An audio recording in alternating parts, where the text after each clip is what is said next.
सुप्रभात बच्चों। मैं हिंदी की अध्यापिका कमलेश सक्सेना आज आपको पढ़ाऊंगी हिंदी साहित्य। आज हम हिंदी साहित्य में पढ़ेंगे अध्याय 1 जिसका नाम है जागरण गीत। बच्चों, यह एक कविता है जिसके कवि सोहनलाल द्विवेदी जी हैं। इस कविता में बेखबर तथा असावधान लोगों को सोने के स्थान पर जगाने तथा पतन के मार्ग पर चलने के स्थान पर प्रगति के मार्ग पर चलने के लिए प्रेरित किया गया है। तो बच्चों, आइए शुरू करते हैं कविता को पढ़ना। अब न गहरी नींद में तुम सो सकोगे, गीत गाकर मैं जगाने आ रहा हूँ। अतल अस्ताचल तुम्हें जाने न दूंगा, अरुण उदाचल सजाने आ रहा हूँ। कवि कहता है कि मैं अब तुम्हें गहरी नींद में नहीं सोने दूंगा, मैं जागरण गीत गाकर तुम्हें जगाने आ रहा हूँ। अस्ताचल तुम्हें जाना नहीं दूंगा, यानी कि तुम्हारे जीवन को अब मैं बर्बादी की ओर नहीं जाने दूंगा। अरुण उदाचल सजाने आ रहा हूँ और अब मैं तुम्हारे जीवन को आनंदमय बनाने आ रहा हूँ। कल्पना में आज तक उड़ते रहे तुम, साधना से सिहर कर मुड़ते रहे तुम। अब तुम्हें आकाश में उड़ने न दूंगा, आज धरती पर बसाने आ रहा हूँ।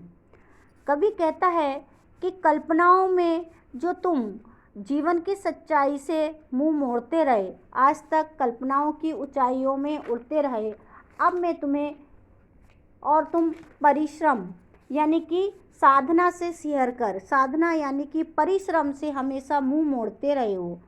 अब मैं तुम्हें आकाश में उड़ने नहीं दूंगा, आज धरती पर बसाने के लिए मैं आ गया हूँ। सुख नहीं है नींद में सपने सजोना, दुख नहीं है शीश पर गुरुभार ढोना। सूल तुम जिनको समझते थे अभी तक, फूल में उनको बनाने आ रहा हूँ। कवि कहता है कि सुख नहीं है सपने, नींद में सपने सजोना यानी कि नींद में सपने देखना, यह सुख नहीं होता है। और दुख नहीं सिर पर गुरुभार ढोना, और अपने सिर पर किसी चीज़ का भार या किसी चीज़ को लेकर ढोना, यह कोई दुख की बात नहीं है। सूल तुम जिनको समझते थे अभी तक, जिसको सूल यानी कि कांटा तुम जिसे समझते थे, मैं उन्हें अब उनको फूल बनाने आ रहा हूँ। कवि कहता है कि जिसे तुम अभी तक कांटा समझते थे, अब मैं उनको फूल बनाने के लिए आ रहा हूँ।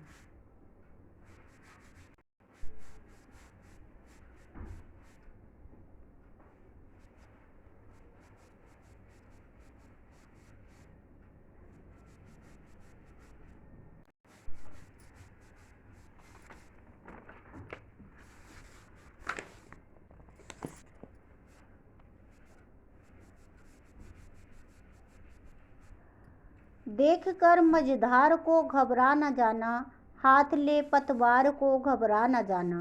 मैं किनारे पर तुम्हें थकने न दूंगा, पार में तुमको लगाने आ रहा हूँ।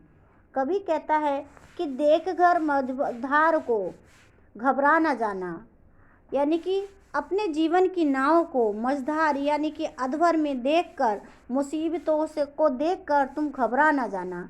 हाथ ले पतवार को घबरा न जाना, और अपने जीवन को कठिनाइयों से झेलते हुए तुम इससे घबराना नहीं। मैं किनारे पर तुम्हें यानी कि तुम्हारे जीवन की नाव को किनारे पर तुम्हें थकने ना दूंगा। जब भी तुम्हें जीवन में कभी थकान यानी कि तुम मुसीबतों से परेशानी से घबराओगे, तो मैं तुम्हें घबराने नहीं दूंगा। पार में तुमको लगाने आ रहा हूँ, और मैं तुम्हें जीवन की सच्चाई बताकर इस जीवन से पार लगाने के लिए मैं आ रहा हूँ। तोड़ दो मन में कसी सब श्रृंखलाएं, तोड़ दो मन में बसी संकीर्णताएं।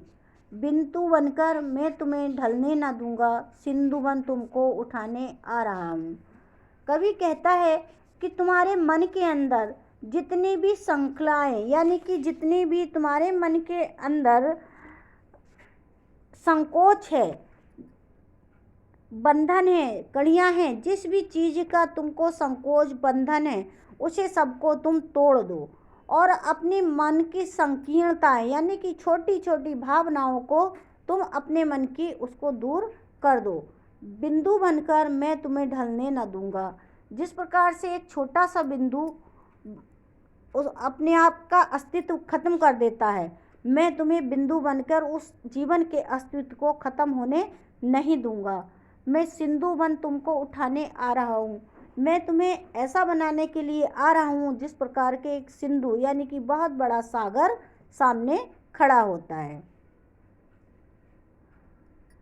तुम उठो धरती उठे, नभ सिर उठाए, तुम चलो गति में नई गति झंझनाए। विपथ होकर मैं तुम्हें मुड़ने न दूंगा, प्रगति के पथ पर बढ़ाने आ रहा हूँ। कवि कहता है कि तुम उठो धरती उठे, नभ सिर उठाए, कि ऐसा बनो कि जिससे कि तुम्हारा समाज में सम्मान हो, धरती उठे और इस धरती माँ का भी गर्व से सिर ऊंचा उठे और आसमान भी तुम पर गर्व करे। तुम चलो गति में नई गति झंझनाए, और तुम आगे हमेशा प्रगति के पथ पर चलते रहो, जिससे कि गति चाल भी आगे झंझनाती हुई चलती जाए। विपथ होकर मैं तुम्हें मुड़ने न दूंगा। विपथ यानी कि मुसीबतों से घबरा कर मैं तुम्हें रास्ते से, प्रगति के मार्ग से भटकने नहीं दूंगा, उससे मुड़ने नहीं दूंगा। प्रगति के पथ पर सदा आगे बढ़ाने के लिए तुम्हें मैं आ रहा हूँ। तो बच्चों, ये हमारी कविता थी। इसमें कवि ने आलसी मनुष्य को समझाते हुए हमेशा परिश्रम से घबराना नहीं चाहिए और हमेशा प्रगति के मार्ग पर चलना चाहिए, यही इसमें प्रेरणा दी गई है। धन्यवाद।